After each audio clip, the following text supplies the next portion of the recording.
Militer Rusia dan Ukraina memperbarui informasi dari garis depan dalam 24 jam terakhir. Juru bicara Kemenhan Rusia Letnan Jenderal Igor Konasenkov pertanggal 20 Januari melansir terjadi kontak senjata di sejumlah wilayah.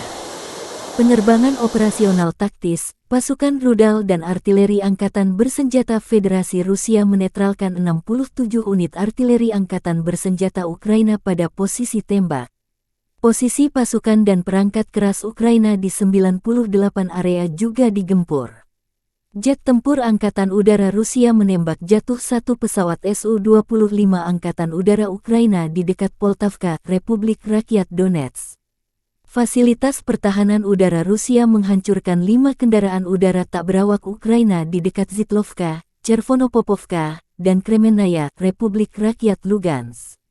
Letjen Igor Konasenkov melansir secara total, 374 pesawat terbang dan 200 helikopter, 2.903 kendaraan udara tak berawak angkatan bersenjata Ukraina dinetralkan. Termasuk 401 sistem rudal pertahanan udara, 7.569 tank dan kendaraan tempur lapis baja lainnya, 985 kendaraan tempur yang dilengkapi dengan MLRS. Serta 3.865 meriam dan mortir artileri lapangan, serta 8.113 motor militer khusus kendaraan hancur selama operasi militer khusus. Dari kubu Kiev, juru bicara Staf Umum Angkatan Bersenjata Ukraina Oleksandr Stupun memperbarui informasi dari garis depan. Rusia kehilangan 760 prajurit dalam 24 jam terakhir, termasuk 6 tank, 10 unit kendaraan lapis baja dan 14 unit artileri. Secara total, Rusia kehilangan 118.530 prajurit sejak awal serangan ke wilayah Ukraina, termasuk total 6.235 kendaraan lapis baja, 286 jet tempur dan 277 helikopter.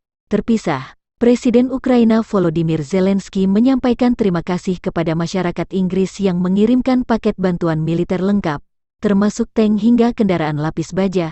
Konflik Rusia-Ukraina memasuki hari 328 belum ada tanda-tanda perdamaian.